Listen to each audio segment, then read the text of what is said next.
I say that kind of thing. But anyway, it's been a little while, but we're back and ready to start working on this guy again.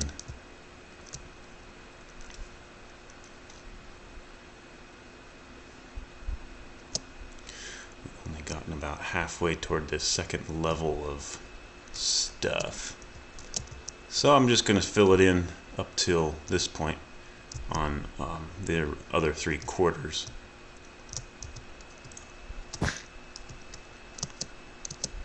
I gotta remember my controls though.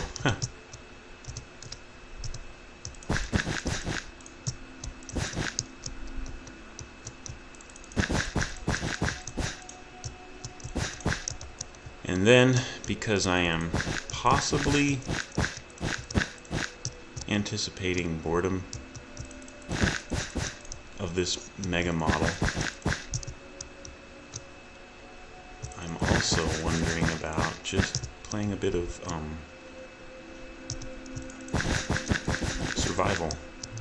survival mode, seeing what I can make with the resources I've got instead of just all this creative mode stuff. Because yeah, creative mode, it lets you build things and it's fun, but there's something to be said for survival mode. Since this is a Spigot server, I can quickly put myself into survival mode, and other players, if they were able to get on here, would not be able to access it. So it's kind of cool that way. I'm a little bit impressed by the system's ability to be able to do that.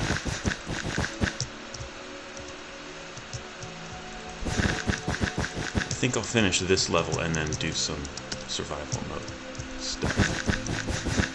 And rest assured, my survival mode is significantly more boring than most people's. Mostly because I don't have a lot of the recipes memorized. Also because I don't know, I'm not really that creative in terms of model building. I gotta have a template to go off of. I was always the kid in elementary school who would end up tracing pictures rather than drawing them from scratch. And when I realized other people could copy a picture off of a piece of paper without tracing, it was a very daunting challenge for me to try to learn it. So that's where my artistic ability sort of falls short, is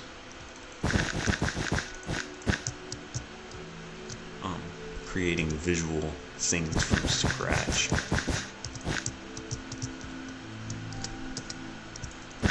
Like, I have a friend who I play MUDs with and did a little more in the past, who has been around Minecraft since I think probably the alpha days, which is significantly longer than I have. I've only been around since 2013 or so, maybe 2012. He has been doing this for a very long time. But the thing is, I created a server on my local computer back when I was reliant on DSL connections only. And so I'd completely tie up the internet at my parents' house. And he was telling me, he's the one that introduced me to Minecraft in the first place.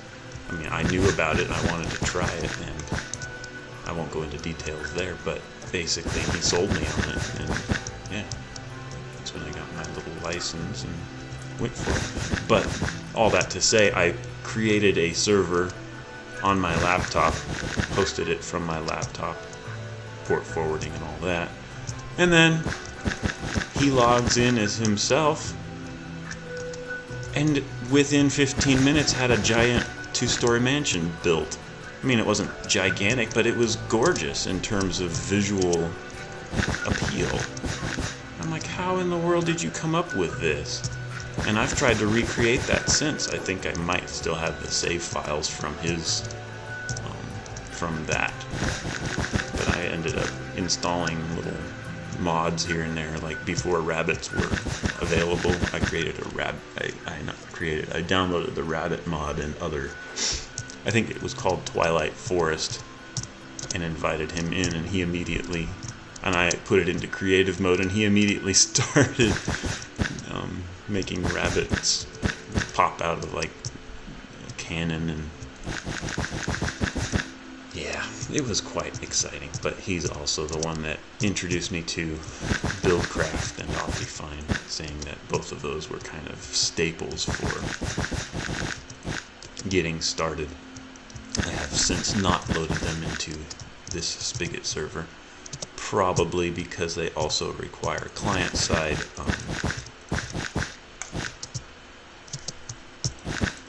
administration, which I just don't want to get into again. It's I really, really, really enjoyed Buildcraft with the engines and the oil fields and the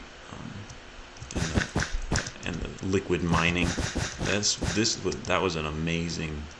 That is an amazing system there, and I got kind of okay good at it, but again, it has been one of those frustrations that I talked about earlier, of lack of backward compatibility, where I try to work with the latest greatest, and the latest greatest has to have 3 different compatibilities with other systems. You can't run Buildcraft without Forge, and you can't run Forge such and such version without Minecraft such and such version. And so if you want the latest version of Buildcraft, you can't use the latest version of Minecraft sometimes, because the latest version of Forge is not yet compatible with the latest version of Minecraft. They are pretty quick to turn around, at least Forge is, but I have also found that Buildcraft is not.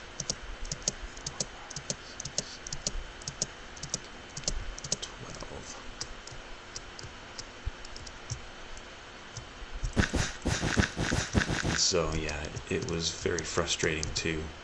New Minecraft, so many cool new features. And then, well, I can't play it because I want my Buildcraft stuff in here.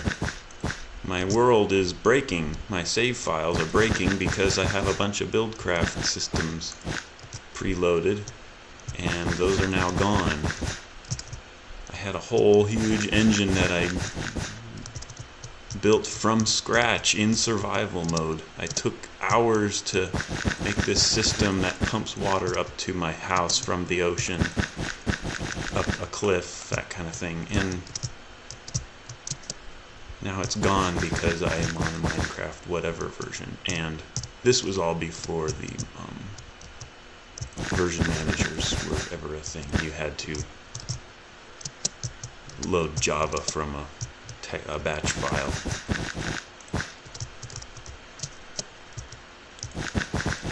So, anyway, I'm done soapboxing about this. I have a feeling it is much, much easier now to administrate those things. At least I would hope so. Anyway, I'm nearly done with this quarter. I just finished half of it, as you can see. I've got this section left, and then the other side. I've already got monsters respawning. I need to go back to Spigot mods and figure out how to set up anti-monster fields, anti-destroy fields, and possibly chunk load fields. I don't know what they would call them, but I do need to research that at some point. Yeah, with my current version of OBS, I, for some reason, cannot get this Java window to load as a window only, and so I have to do a display capture. That's okay. It's less than ideal, though. Mostly because like last time, yeah, let's just sort of transmit my my Spigot server password, since I used the login tools. Let's just transmit that password to the entire stream, because, oh, and I used this password keeper to do it, and I didn't realize I had scene switcher on, and so I had completely forgotten to transmit my, or transition my scene to not include display capture, as I had turned the display capture off in the preview but not in the program. Anyways, damn monsters.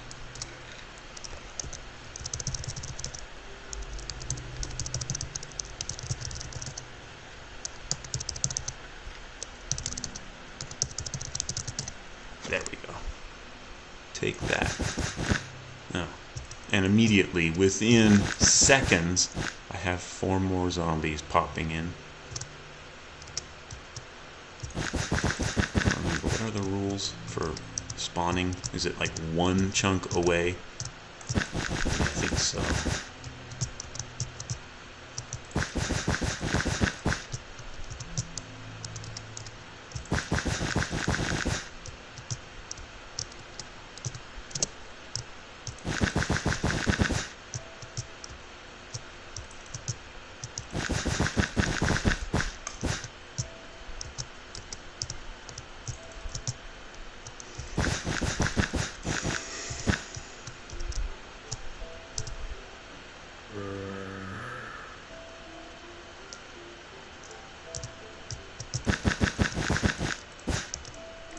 With monsters, survival mode is lots more fun, I have to say.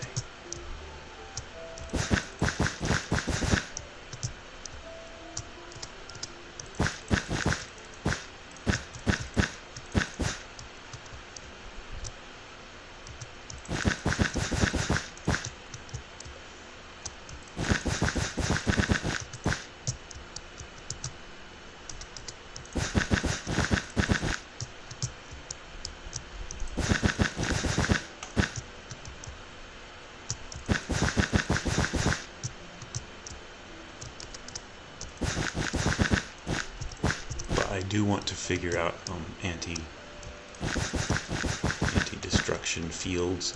I think they might call them something like anti-griefing areas. And I know I saw them when I was shopping for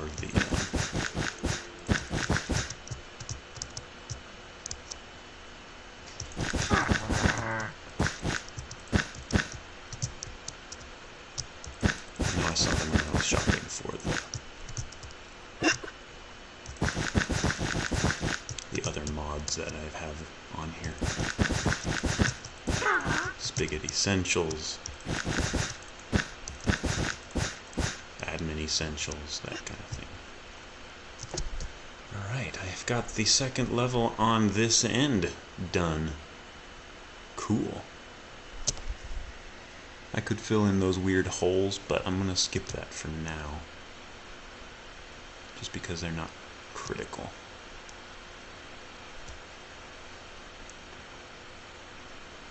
Sean was also telling me about the smoothing ideas he had, or rather, had mentioned it, but we hadn't gotten around to discussing how I would do it. He just made mention. He's like, oh, interesting thought. He is such a nerd when it comes to these videos that I make. Like, he will religiously watch through every single one of our Dungeon World sessions, of which tomorrow we're posting another one. He was hoping to get a couple friends, 1 or 2 friends of his, watching. But then again, he's been trying this for months, and they just have not been able to commit. And the last I heard was, hey, we might have a couple, 1 or 2 people prospective players wanting to join in next week. And then, about an hour later, oh, never mind, I mean a couple they're not going to be able to for at least a couple months. So I'm thinking, I'm not too hopeful. It would be awesome if we could have more players. And the recommended number of players is a minimum of 4 plus the DM. But you know what? I'm thinking of this as a multi-author story, which this is a kind of a genre for fanfic and that kind of thing. I'm like, you don't have to have 5 total, a minimum of 5 authors for a multi-author story. I mean, by definition, it's 2 is your minimum. But at the same time, it's like, yeah, they recommend you get more players just because then you have your more of a variety of ideas floating around and more excitement and more things you didn't think about, and all the players have a chance of having things unexpected hit them due to, well, I come up with a lot of ideas and throw them at him, and he takes them, and it's great.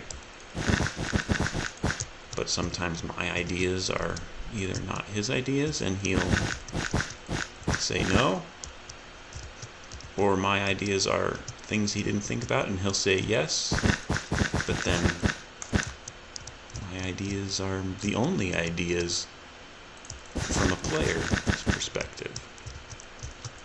So, being able to get other people's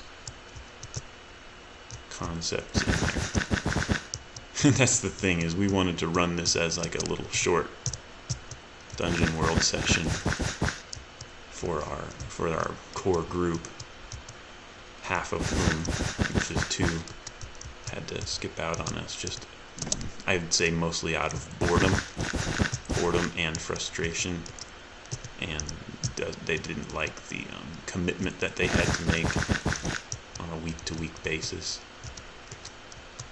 And I understand that. I've been there. We had one guy playing with us that was a little bit, I won't say anything bad about him, but I disliked playing with him, and it was a little bit frustrating after a while. Like, there was always this feeling of dread for having to, oh boy, we have to play Dungeon World, and I have to spend 2 hours of my weekend dealing with this guy. And it's like, he's a good gamer, but he's not my style. And so it made it a lot less enjoyable.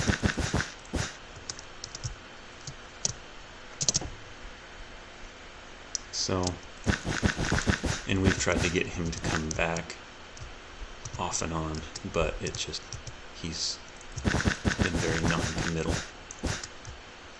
And I have told Sean over and over, I really can't complain. Playing without the guy is fine. I'm fine with this. So, in any case. So yeah, tomorrow we're going to be playing probably just the 2 of us again.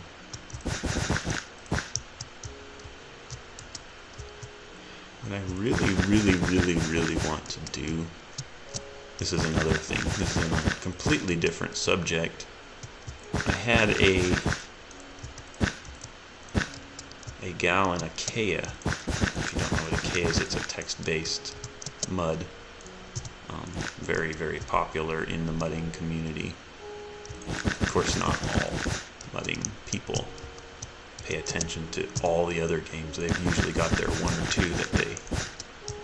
that they stick with and don't deviate outside of. And for a long time, my only mud that I ever played was Achaia.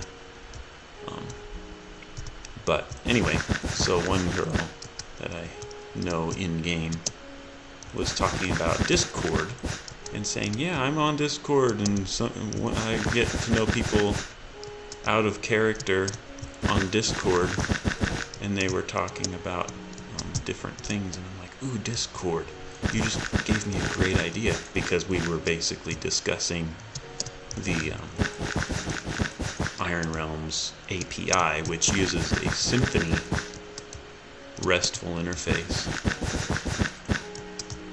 They use the Symfony library to transport JSON data in and out of game. So you could potentially go onto a web page and read your in-game player messages or the news for all your organizations. You have a login and you give that login information and then are able to check all this information about like character stats, your own messages, organizational logs, in-game news, that kind of thing. It's simple. It's simple, but it's really kind of useful. And I have found, and basically her words were, I'm really frustrated that this isn't a, in my own paraphrasing, this isn't a more transparent system where I could just like not log in and sit on my phone and message people back and forth more easily. And it's true. There's an Android app called IRE Helper, which one of the players created a couple years ago and then was purchased, I think, by Iron Realms itself. So now it's an actual Iron Realms Android app, which allows you to read messages, read news, do everything basically. And it also has a 1-minute timer so that it will go in and check your messages and check new news on every single minute. The only problem is the later versions of Android, or on some models, some Android models like my Samsung S7, Galaxy S7, for some reason this app is not loaded on startup, and I'm sure there's probably a way I could load it on startup, like phone boot up. And so if I have to reboot my phone,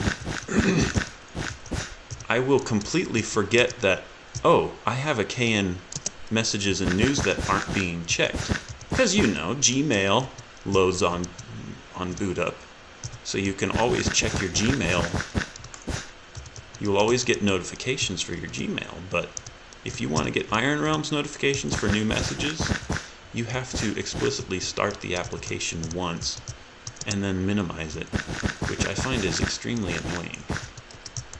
So I thought, well, what are my options? Because then she mentioned Discord, and I thought, ooh, what are the chances I could build this into a Discord bot? Because I know Discord bots are extremely cool, easy, and fun to create.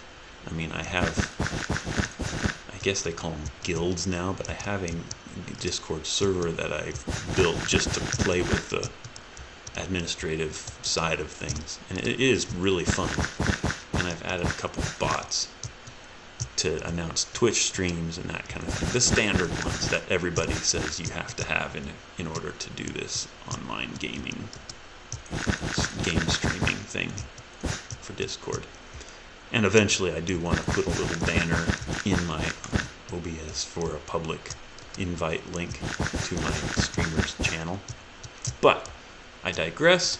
Her point was, it would be so cool if we could have like a Discord-like interface to check AKN messages and to talk to AKNs. And I'm like, that would be absolutely cool.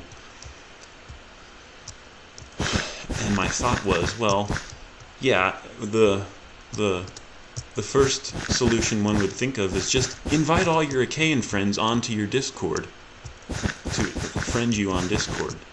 So basically to subscribe to your @me channel. Well, that's nice, except that not everyone wants to sign up with Discord, and not everyone wants to be friends on Discord. And sometimes you want to look at all your messages, and you don't want to reinvent the wheel, so to speak. So my thought was, why don't we make a bot that can both talk to Discord, join a Discord server, and also talk to a Symfony 8 RESTful API? And I started looking into it, and this was my source of brain crack 2 days ago, and I got to a point where I'm like, oh, I'm ready to pull the trigger on this thing. I'm totally on board with this. And I started going into like Postman and building a collection of API calls to Achaia that would let me check messages and let me check news and that kind of thing. And it worked fine. But then I realized the biggest problem is that character authentication, player authentication, is still transmitted as plain text in this REST API. Like you basically build a post query or a get query even, and then simply send the query plus a character plus a password. And it was very frustrating. And I'm thinking, so if you say a get query, that means every time you give a call to this thing, Achaia's servers are going to be logging your request in a get log, in a log file, access.log, if they're running like Apache, and probably the same thing if they're running Nginx. I don't know what system they're running.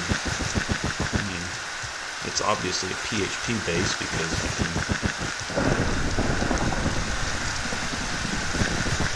because they're running vanilla forums for one, but and a MediaWiki on the same, probably not the same server, but close to the same server. In any case, so it's like, yeah, I would love to be able to build a Discord bot to talk to the Achaian API so that you could transmit messages in and out of Discord. However, I started looking at the Discord API. I mean, on top of your character name and password being transmitted in plain text across an HTTP protocol, you've also got to deal with the whole concept of Discord's API and its restrictions, because it is quite secure. I mean, it uses the full authentication, full encoded OAuth 2 authentication system, plus all this other stuff, and bot applications have a lot of restrictions. Like, they are not allowed to PM other players or other characters or other logins, users. You're not allowed to direct message from a bot.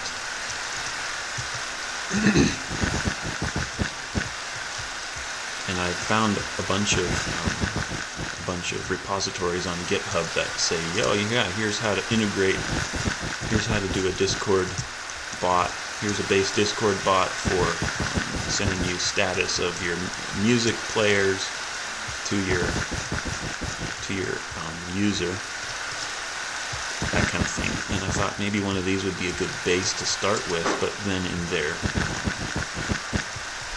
not their manifest, but their README files on GitHub, it was all about, well, I hope I don't get banned for this, because it's technically not allowed to control real people's logins. And I'm thinking, oh, this is not good. Like, you have a client, this is basically a client-side bot that logs into your own Discord, rather than a server-side bot on a third-party server that logs into your Discord guild, I guess they call it now, and transmits things to your guild channels. And I'm thinking, see, that's the thing, is I do want to direct message players. Obviously, they would need to log in. My server space would have a system with which to store character names and passwords for logging in to the Achaian API. But then at the same time, I'm thinking, this is not a good thing. Why? Because I do not want to store Achaian usernames and passwords. That is very bad. get after me if I start doing that. I'm perfectly willing to store my own usernames and passwords on my own servers, but if I wanted this to work with anybody else, I would not be happy with the kinds of security of sending a plain text username and password to the Arcane API in order to check your messages. So somehow I have to make it client-side, which means possibly running JavaScript, possibly storing cookies, or something like that. And at the same time ensuring that I can never access said usernames and passwords. So,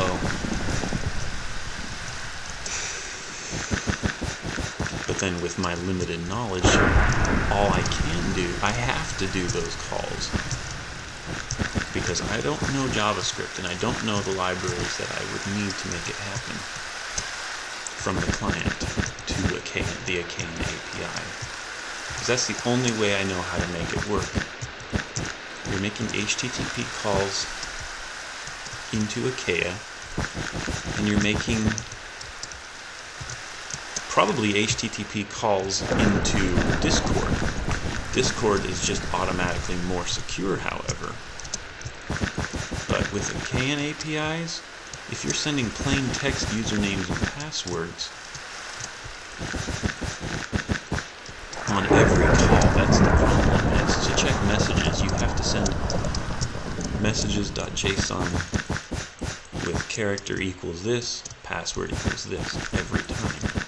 You can't just authenticate them using OAuth or something like that, and then have a session variable that contains like a token that will leave you logged in for so many minutes. So it's very frustrating. And I was agonizing over this for a long time. And finally my girlfriend said, "Oh, this is like brain crack." I'm like, that's exactly correct. This is the old nerd fighter brain crack argument. I have some great idea that seems completely unfeasible but extremely cool, and I want it to work so bad. And I just have to get it out of my head. I have to talk about it or throw it out there, and maybe somebody will pick it up and run with it. But in the end, I have limited knowledge of how to make it work, and my limited knowledge makes me realize that I can't make it work with the knowledge that I do have. I mean, I can, but I won't. Unless it is my own system, for only my use, my own private use, I will not make it work for anybody else. And I will not offer it to anybody else. So,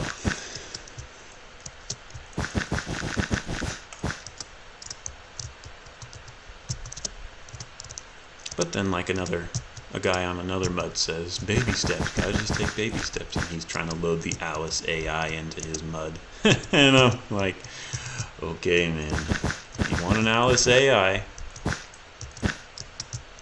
you can go all out and install the entire Alice AI library, which is like a 20 questions bot that stores queries and then comes up with believable answers that would solve the Turing test. I'm like, yeah, it can solve the Turing test, or it can pass the Turing test, but it's still not an AI until it's a neural net, in my opinion. I mean, yeah, by definition, AI is, you can totally go off of the Alice AI and it'd be valid, but he's trying to do this thing, and I'm like, you are basically redefining the wheel again. He wants to take mobs in-game and give them queries like, do you have a quest? Talk about your life, give me your history. And he wants to go off of trigger words like history, quest, help, task. and then give you certain strings based on what you say to this mob. And I'm like, this has been done. This has been done multiple times in multiple games. This is not a hard thing to get set up, and you don't need the entire Alice AI in order to do it.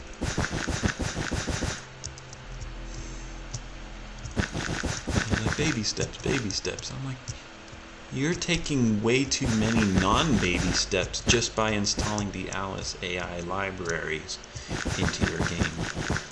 But this is his brain crack. This is what he feels like he is interested in doing.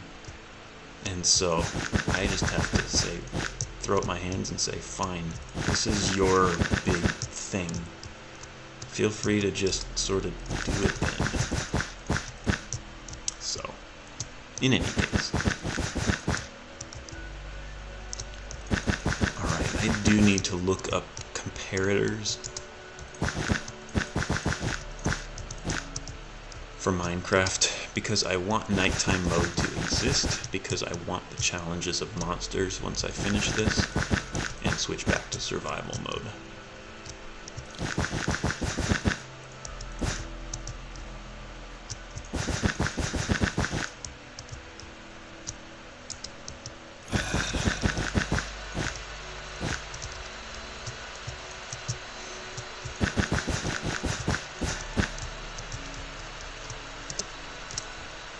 But I want to switch to nighttime mode, but not destroy any of my circuits up above.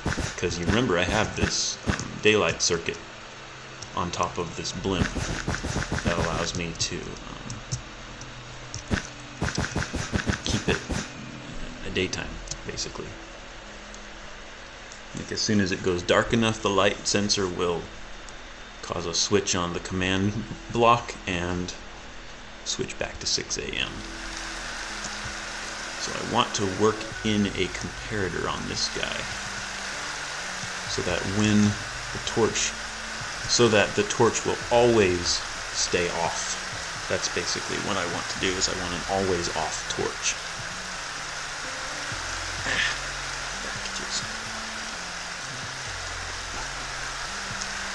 So I'm going to switch to here. Switch this off.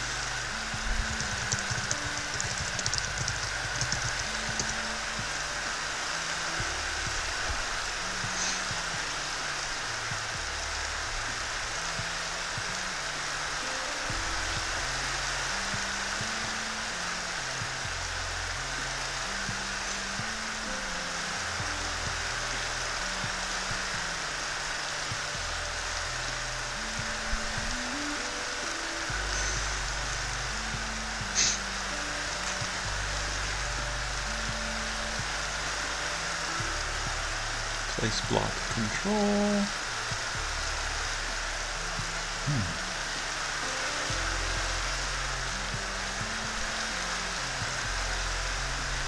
The front and the back. The arrow on the top points to the front. When placed, the comparator will face away from the player. The comparator has two miniature redstone torches. The back torch turns on when the comparator output is greater than 0. And the arrow on top turns red. The front torch has two states which can be toggled with the use item control. B is stronger than A, so C is off. So C is the output. A is stronger than B. C is... So if A is greater than B, then C, then we have a logical 1. If A is less than B, then we have a logical 0. Is that correct? Yes, that's correct. Okay.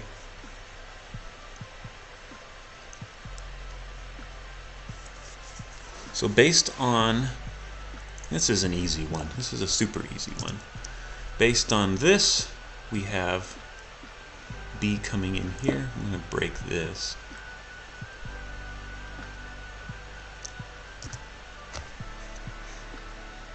Comparator. Where is it? There you are.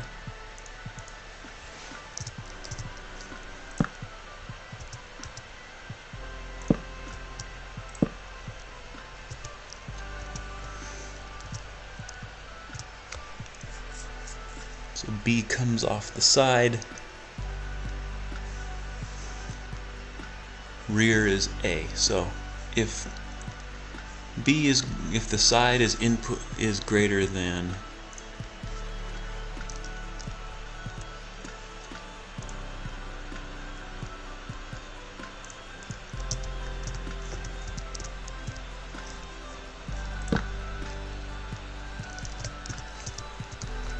A, I'm going to make this 2 blocks, I'm going to make this 1 block, and then I'm going to just temporarily drop a torch or a lamp.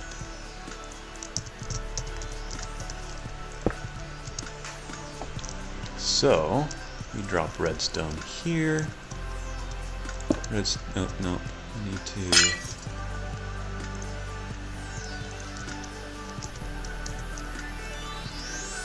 here. Yep. This is definitely stronger, and so we turn off.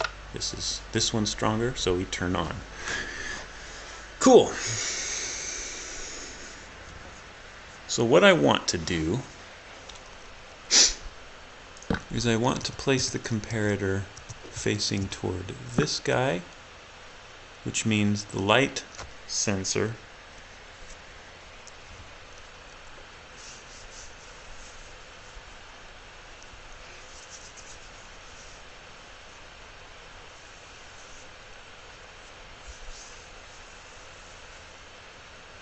now I don't know if this will act as a repeater or not. That's the problem. I have a strength of 2 coming off this. If I put 3, I should be able to take this switch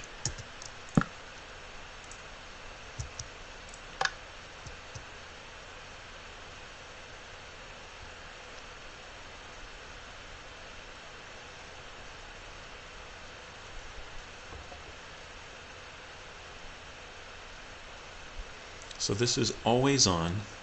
As soon as B goes higher than A, C will turn off, the torch will turn on, I'll trigger.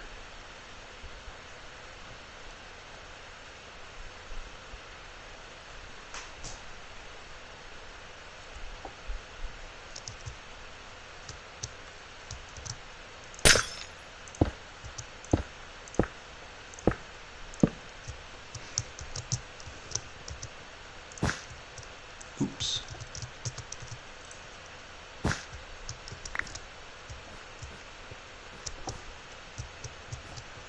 Thusly, if I were to stack on top of this,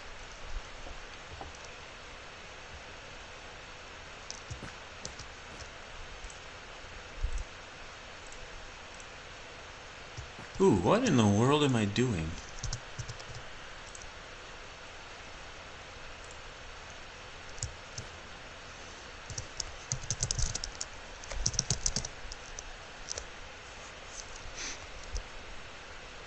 Okay, I am setting. This is greater, we turn on.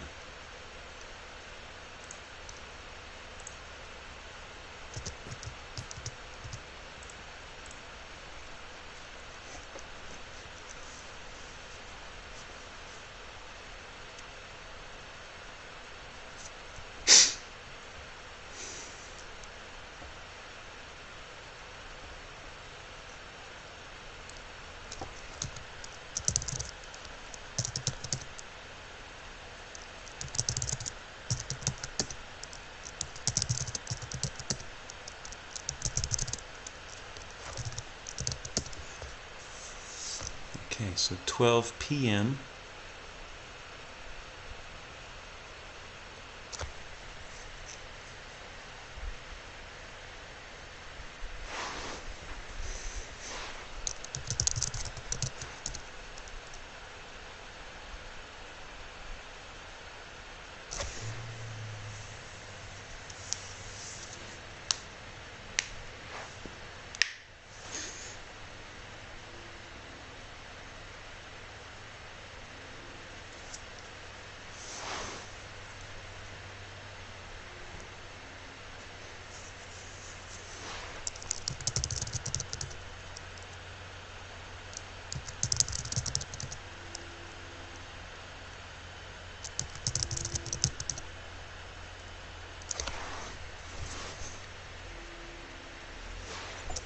We're going to set to 2 p.m. and then let it switch naturally.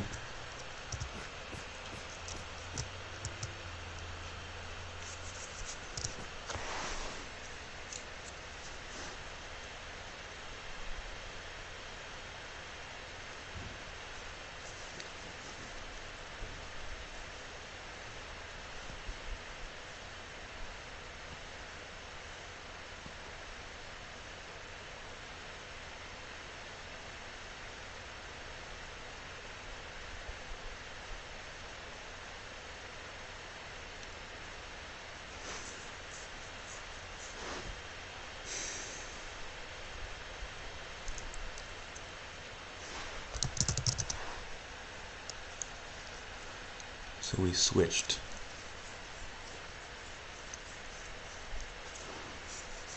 So we did reset to morning.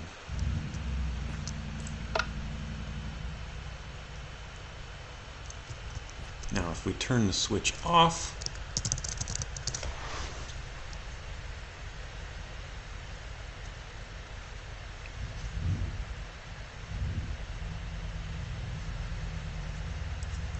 and then wait.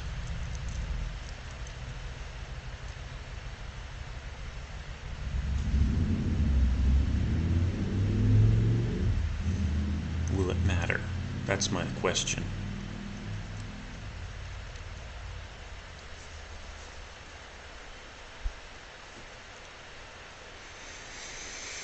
Because the signal strength from the switch is not going to ever override the signal strength from the light sensor.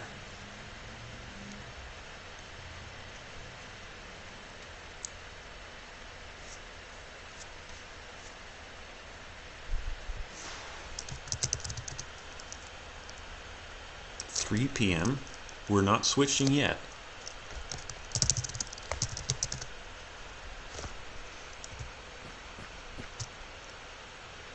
If I recall, we reset our signal strength with the comparator. But let's just fast forward a little ways.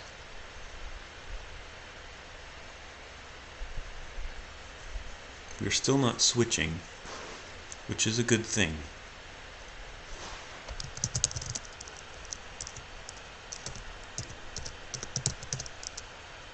Still not switching. It's because this is still getting a signal. It seems to be the same string. Okay, it did switch. At around 7:15 it switched.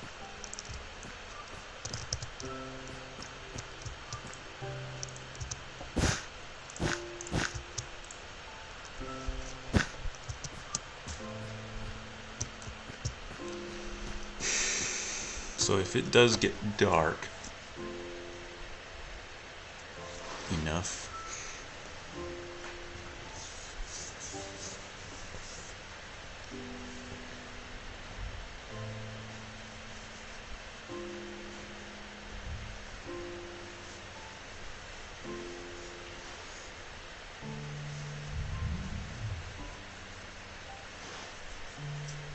if it gets dark, if the switch is on, it switches earlier. That's the problem I have.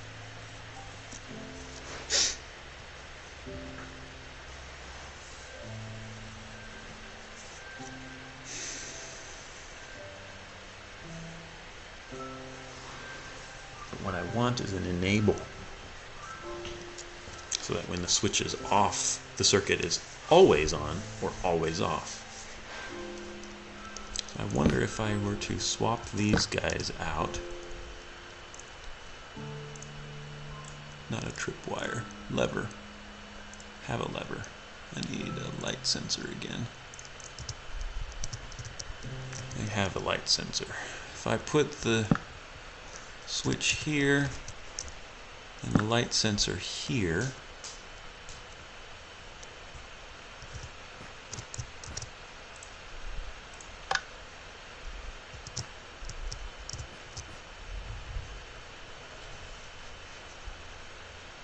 one, two. 1, 2, 3. That actually might do it. Because this one will always, based on signal strength here and signal strength here, this one will always be less than this one.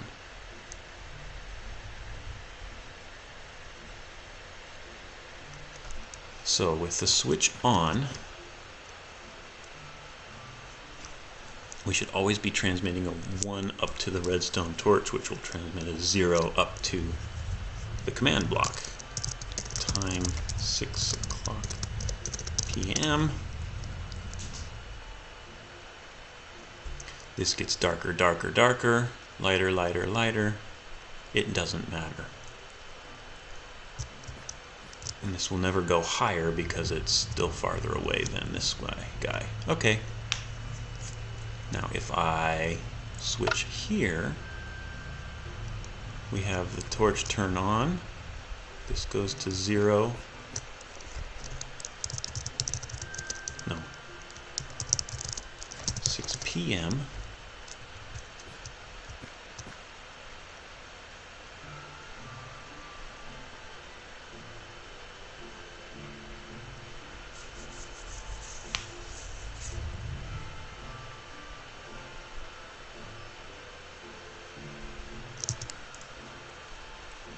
Are there any other options? Like, can I use both sides?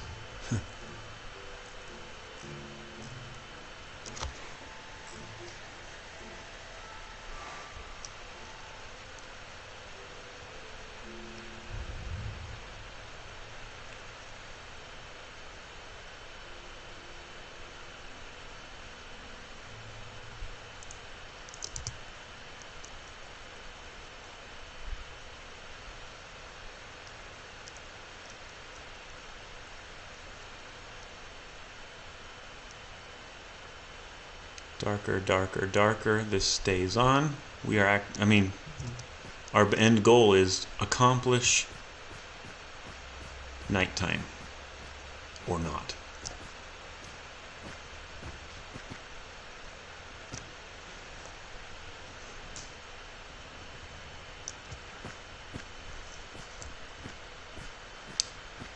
And I mean, we would expect that this will go to 0 at some point, which apparently it has.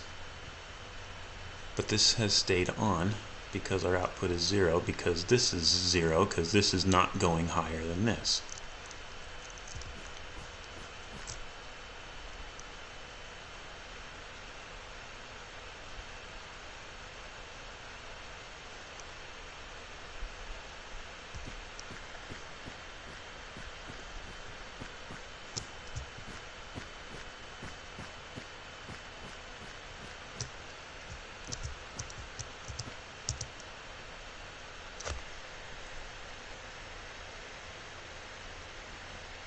It is fully nighttime.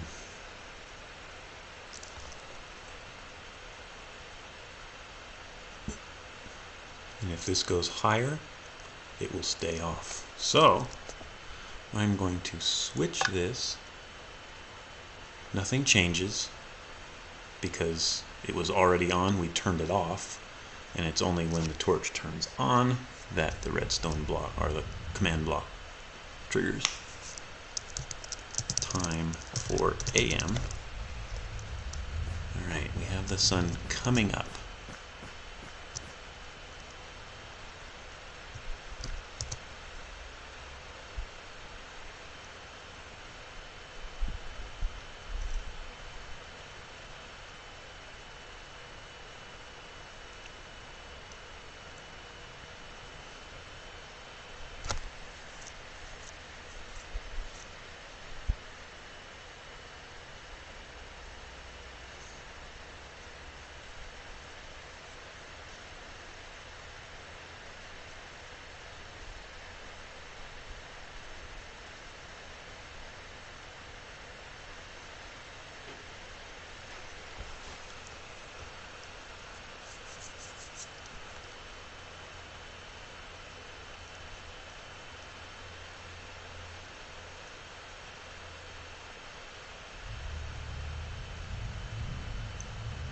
We just want a rising edge on this torch.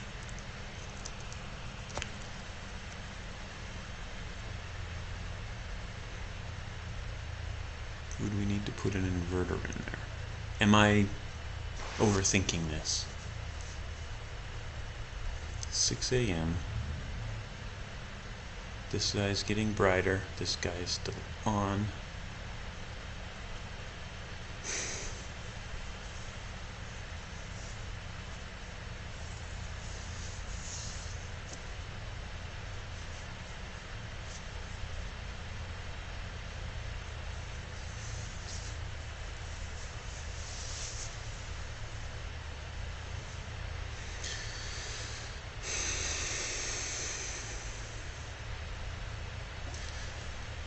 Now, if I didn't care that this was getting dark, I could just reset at 12 a.m. or 12 p.m. by moving this on closer so that when this is at its brightest, I suddenly reset to morning. Instead of, as it's getting too dark, it resets to morning.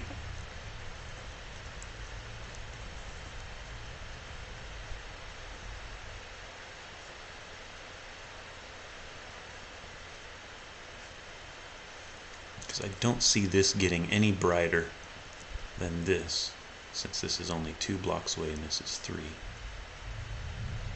Meaning that this comparator will stay on all the time.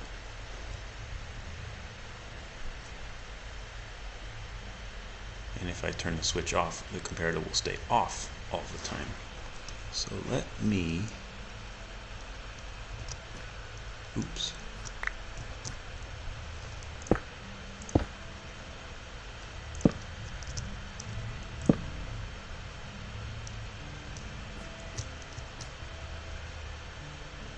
So as soon as it gets bright enough,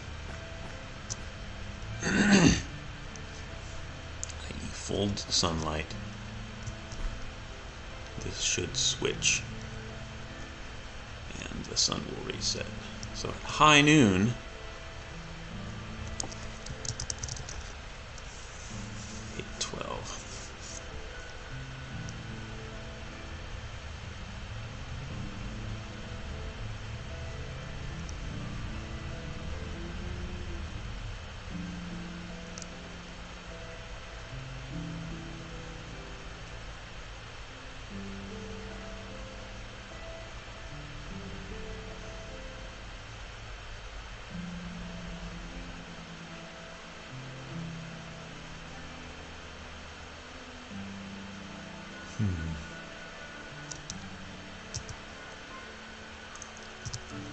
oops.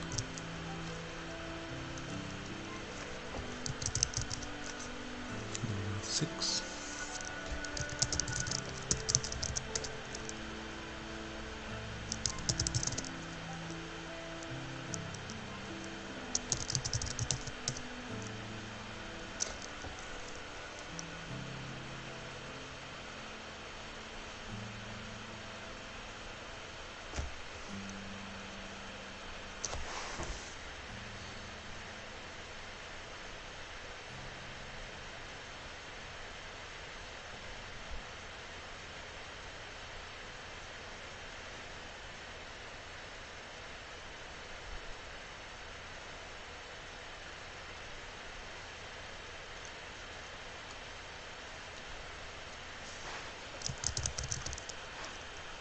$10.13.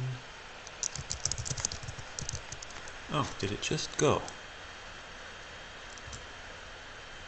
Yeah, it went. Cool. It's back to, I saw it blip. So that is perfect.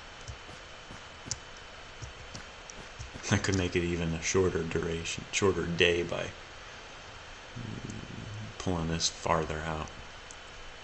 But in any case, it is working now. So if I switch here, it automatically resets, but then it's always on. Or rather always off, so the torch is always on. Cool.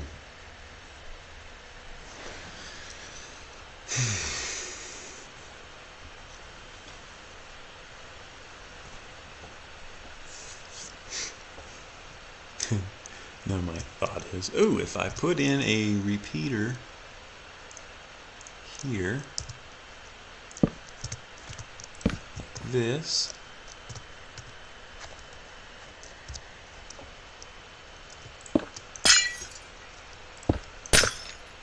And then I wish I knew what this left hand thing was, but in any case, I don't remember how many I'm allowed before it doesn't work.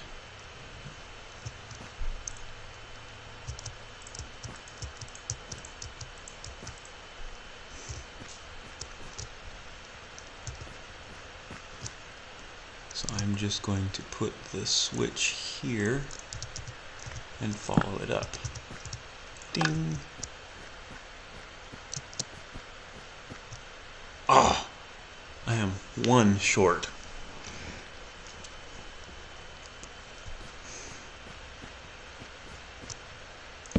So if I take it out of here and switch, now it's working. So I have signal strength to the comparator from here, and I have my daylight, always daylight switch here. So I'm going to count 1, 2, 3, 4, 5, 6, 7, 8, 9, 10, 11, 12, 13, 14, 15. It's not bad. 15, I'm assuming.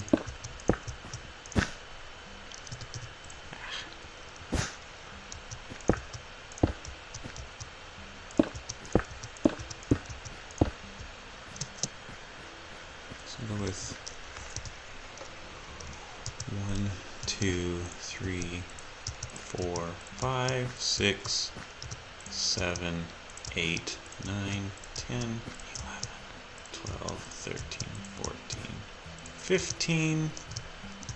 I need my repeater back.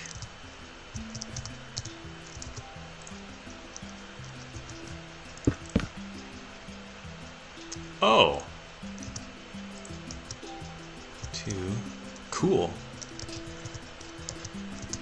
3, 4, 5, 6, 7, 8, 9, 10, 11, 12, 13,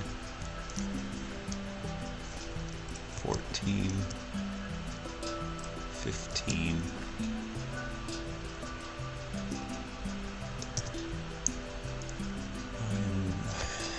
Thinking of a inverter system.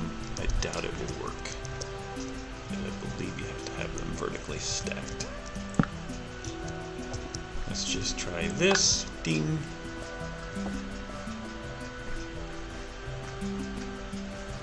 Repeated. Yeah.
The switch is upside down, according to me. But, in any case, now it will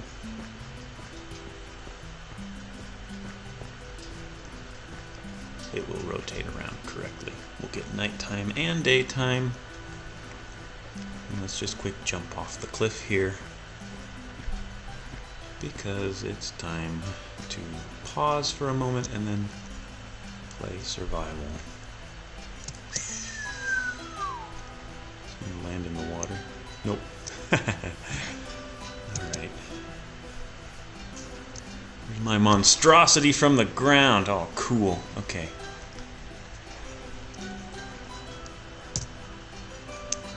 I'm going to pause here, and I'll be back in a couple minutes.